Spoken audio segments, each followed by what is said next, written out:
Assalomu alaykum hamdiyaroni aziz. Imroz ma dar kanor rohe ke dar dehe malbu joygiras dar hamijo qaror dorem. Albatta در اینجا تحت رهبری حاکم ناحیه برای وضع اکولوژی را برطرف کردند و برای اجرا کردن دستور عمومی مکان سبز خیلی کارهای زیاد برطرف کرده شده ایستاده است و ما با حاکم ناحیه همصحبت را به شما پیشکش میکنیم.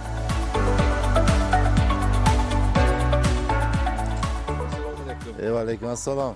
آرمان در آقا Salam aleyküm. Salam aleyküm. Man hozir tasvirni jabhada olib qaytayotgan paytda qarasam, mana shu tabiat qo'ynida, tabiat bo'yida shu qandaydir bugun dunyoda yuz berayotgan mana shu ekologik vaziyat, hammamizni tinchligimizni buzayotgan mana shu havoni ifloslanishi albatta hammani tashvishga solyapti. Man hozir qarab turibmanki, siz mana shu joyda biz insonlarning qo'limizdan tabiat qay darajada kelganini tozalatib turibsiz.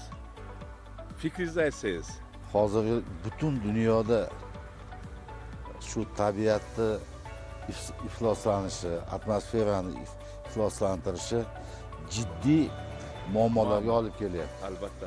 Buni oqibatida millionlab insonlar har xil yuqumli kasalliklar bilan yoki boshqa turdagi kasalliklar bilan kasallanib holatlari juda ko'paygan. Hozir biz turgan joyimiz xabaringiz bor. Butun jonajon O'zbekistonimizda bo'lgandek So'x tumanida ham obodonlashtirish oyligi davom etyapti. Biz hamma tumanimizni eng tozalashga muhtoj bo'lib qolgan. Ya'ni hozir mana ko'rib turgan axlatlar osmondan o'zi tushib qolmagan bu. Bu inson qo'li bilan albatta inson shu darajaga olib kelgan inson. Biz tabiatni shu darajaga olib kelib qo'ydik. Lekin har bitta bunday noxush holatlarni yuzaga keltirgan inson uchun albatta bu tabiatga ham javob bo'ladi. Bir fikrni aytingiz, u kuni yig'ilishda biz insonlarni qo'limizdan shu tabiat ifloslanishi sabab hatto Xudoni ham g'azabi, qahri kelyapti deyapsiz-da. Albatta men shuni juda qo'llab-quvvatlayman, chunki biz insonlar dastidan mana shu bugun toza ichimlik suvimiz qay darajada borayotgani. Bu chiqindilar albatta inson omili juda katta. Buni olib kelib tashlash, e'tiborsizlik, buni oqibatida tabiatimiz mana So'x tabiati jannat makon So'x. Bunaqa toza havo men o'ylayman ancha-muncha joyda yo'q. Eng toza havo bizda. Lekin bizni fuqarolarimiz mana hozir jiddiy yondash kerak. Hozir biz ko'rgan joyimiz mana inson qo'li bilan ifloslantirilgan joyda inson qo'li bilan tozalaymizda eng obod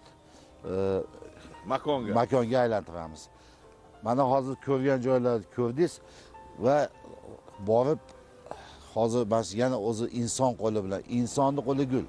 Albatta. Mehnat bilan toza pokiza qilsa, farishtalar fayz baraka kiradi. Kitob bobolarimiz aytgan, toza bo'lgan joyda Xizr yuradi degan bir gaplar ham bor. Baraka bor. Baraka bor. Qayerda tozalik bo'lsa, o'sha kasallik bo'lmaydi. Kasallik bo'lmagandan keyin inson mehnat bilan shug'ullansa, u baraka topadi-da. Tinchlik bo'ladi albatta. Shuning uchun biz hozir mana shu eng So'x tumanining eng nima deydi, chiqindi makoniga aylangan joyda turibmiz.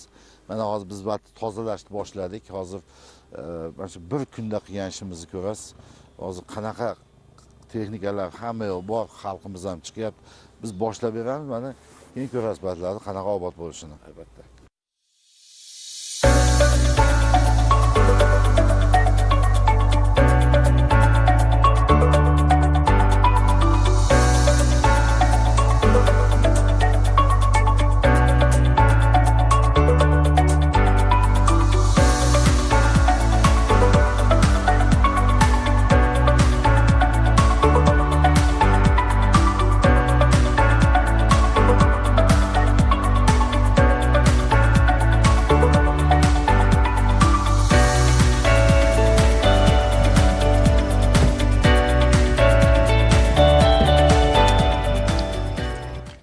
Ko'rgan axlat uyimga to'lgan joy xuddi shu joy ham shu ahvolda edi. Mana hozir biz butun xalqimiz xuddi o'sha undan ham bir oqibatdan biz birgalikda xalqimiz bilan juda ko'p chiqindi axlatlarni oldik bitta. Juda shafqatsizlarcha tabiatga munosabat bo'lgan. Buni oqibatida tabiat kasallangan, tabiatga muhtoj bo'lgan. Mana yana baribir mehnatkash xalqimiz bor. Bu insonlarimiz, mana hurmatli prezidentimiz o'zlari tashabbus qilib ko'klamzorlashtirish bo'yicha mana hozir yashil makon umummilliy harakat doirasida hozbatni jannat makon go'shaga aylantiramiz axlatxonani. Xalqimizdan shuni bir so'rab qolardim. Tumanimiz ahli har bir oila mana agar 10 ta farzandim bo'lsa, bittadan daraxt ekamiz, 10 ta ekamiz. Menimcha hamma shu tashabbusdan chiqib uyimizni, tevarak atroflarida, ko'chalarda birgalashib yana obod qilsak, daraxtlar eksak, men o'ylayman, juda katta bir shu fursatdan foydalanib sizga bitta savol bermoqchiman. Ko'p mana eshitib turibman, toza hudud tomonidan mahallalarda shartnoma qilish sal muammo bo'lyapti deyishyapti, chunki shartnoma qilmasa o'sha har bir insonning uyida chiqqan chiqindilarni qayerga tashlaydi? Albatta mana shunaqa tabiat qo'yniga. Shu haqida shuni oqibatida shartnoma qilmaslik. Albatta bu axlatni u ko'chaga olib chiqib tashlashga o'zi haqqi yo'q birorta inson. Shuning uchun biz fuqarolarimiz qiynalmasligi uchun mahallabay shu axlat chiqindilarini olib chiqib ketish bo'yicha mana shu toza hudud bilan shartnoma qilishni barcha mahallalarga shu tavsiyasini berganmiz. Qaysi mahalla vaqtida shartnomasini qilgan bo'lsa, hatto tizim bor, hatto ko'chada axlat yo'q. Mana tumanimizni bugun aylandik. Menga bir yoqqan joyi So'x mahalla fuqarolar yig'ini piyoda aylandik. Hech qayerda axlat ko'rmadim. Demak, hatto tizim bor. Raislar yettilik ishlayapti. Va yondagi Mulg'on mahallasida ham xuddi shunaqa holatlar, tozalik, ekish ishlari ishil boryapti. Shuning uchun bizning xalqimiz va mehnatkash, uni yana bir to'g'ri tushuntirsak, hamma shartnomalar qilinadi, vaqtida axlatlar olib chiqib ketilsa, men o'ylaymanki, axlat uyumi ko'chada turmaydi. Biz shu kungacha ota-bobolarimiz ekkan tutlardan foydalanib kelyapmiz-da, mana haligacha. Tumanimiz 41 tonna ipak o'sha pilla beramiz har yili. Lekin mana tut ekishga keladigan bo'lsak, juda ham bir yuzaki qaraganmiz shu paytgacha. Tut ekish mana deyarli ekmay qo'yganmiz. Buni oqibatida tut kamayapti. Ekilgan daraxtlarda mana fuqarolarimiz, ba'zi bir befarq fuqarolarimiz tomonidan hayvonlarni, chorvani haydab olish oqibatida juda ko'p nihollar nobud bo'layotganini ham kuzatdik. Shuning uchun bu holatlar bo'yicha bundan buyon juda ham keskin qonuniy choralar ko'riladi. Fuqarolarimizga shuni aytmoqchiman, bu chorvani bunaqa yashilmak bir dona daraxtga kesishga ham hozir ruxsat yo'q. Bu tabiatni buzish hech kimning haqqi yo'q. Bir dona daraxt kesish uchun 10 ta daraxt ekishimiz kerak. Shuning uchun u daraxtlarda har bittasini juda ham asrab avaylashimiz kerak, chunki bu bizga toza havo yetkazib berishda juda katta imkoniyat. Bu aytayotgan tutlarimiz biz mana asosiy drayverlarimizdan biri tumanimizda bu ipakchilik sohasi. Shuning uchun hozir biz yashil makon umummilliy doirasida 350 ming tup daraxtlar ekishni reja qilib olganmiz. Hozirgi kunda biz bu qariyb 70% gacha daraxtlar ekdik. Asosan tut ko'chatlari ekishimizdan maqsad shu ipakchilikni yana rivojlantirish. Bundan bag'ri har bitta nihol bo'yicha juda qattiq nazorat o'rnatiladi. Har bitta niholda endi egasi bo'ladi. Shu mana shu ekayotganimizni qarash, parvarish bo'yicha juda qattiq nazorat olib boramiz. Yana bir o'sha ekologik vaziyat tumanimizda nechta shu avtomashina yuvadigan avtomoykalar bor, mashina yuvadigan joylar. lekin shunga ham qaramasdan mana shu toza suvimizni ko'cha bo'ylarida shu ariqlarda moshina yuvayotganlar guvohi bo'lyapmiz. Mana bir nechta marta jarima ham qilindi bu o'zingizning rahbarligingizda. Yana shu holatlar buni oldini olishimiz kerak. Suv bu muqaddas. Suvsizni insonni hayotini tasavvur qilmaydi. Har bir tomchi suvni biz asrab aylashimiz kerak. Endi mashina yuvayotgan insonlarga ariqni suvdan foydalanayotgan bo'lsa, ariqni suvni iflossizlantirish holatlari bo'ladi, keskin choralar ko'riladi. Men ogohlantirmoqchiman. Ko'p mahallalarda munis opaxonlarimiz, kelinlarimiz kir yuvadi. Bu qonunda ham taqiqlangan bu narsa. Qonuniy javobgarligi bor.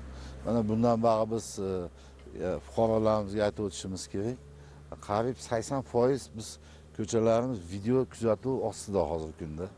Buni tahlil qilib boramiz.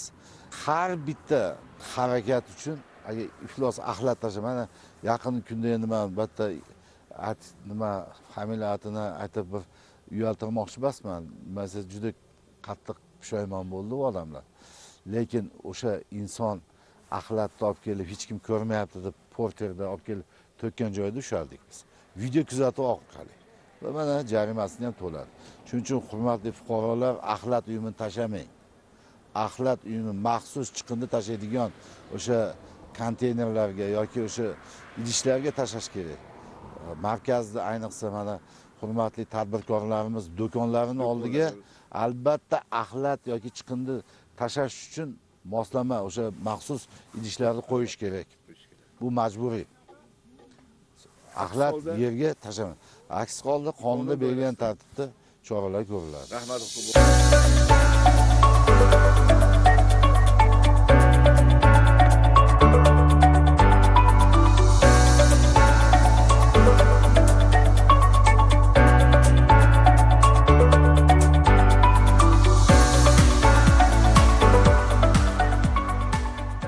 Binandagoni aziz, mana hozir xudoton shuni dedi, albatta tahti rahbaron, ya'ni rahbariy hokim nohiya hamma در اینجا در مشغول کار هستند برای شناختن درخت توت و حاضر منظره که ما از این پیشتر به شما نمایش دادیم. دویم حالت منظره که طبیعت امروز از دست ما انسانان به چه خیلی حالت آمده است و امروز قهر خدا آمده. من در حقیقت نه امروز بارشات هست و نه دیگر چیز، نه هوا خنک است. بنابراین هر یک چیز، هر یک سال البته به خودش خاص خصوصیت دارد. فصل ترما، فصل زمستان، فصل بهار، فصل تابستان. البته در فصل تابستان هوا خنک شدم این نیک نیست، یا که در فصل زمستان درخت گل کردم این منفعت من شما نیست. البته در اینجا یگان حالت های فاجعه آور هست. بنابراین همداران عزیز، من آنهایی که با دیگر دولت های اروپا به سفر رفتن درباره قدر آب، یک قطره یک استکان آب چند قدر بودنش را با ما گفته دادن. من در حقیقت در کنار راه ها آنهایی که ماشین را شستشو میکنن با آبی که من شما با کف گرفته می نوشیم افلاس میکنن، ضرر میرسونن. قدر من شما را فکر نکرده فقط منفعت خودش را خیال میکنن. همین چیز را گفته هستیم که در حقیقت امروز با تمام محل های ناحیه ویدیو کامراها مانده شده است. البته همه این در نظارت است. بنابراین مادران عزیز، خواهران عزیز، در کوچه در جویبارهایی که در پس من شما آدمان آب می نوشند سر و لباس شستشو نکنید و آب را افلاس نکنید و به قدر مهنت آنهایی که من در اینجا سینه‌شان قریب که با 70-75 دکه خود را از درخت شدن به قدر همین چیزا رسیم و درختایی که شنوندن نشکنیم. اگر امکانیت باشد از با کلشکه آب فرآورده با یک درخت آب ریزم، اگر در همه وقت از من شما هم قانون راضی است هم خدا راضی است.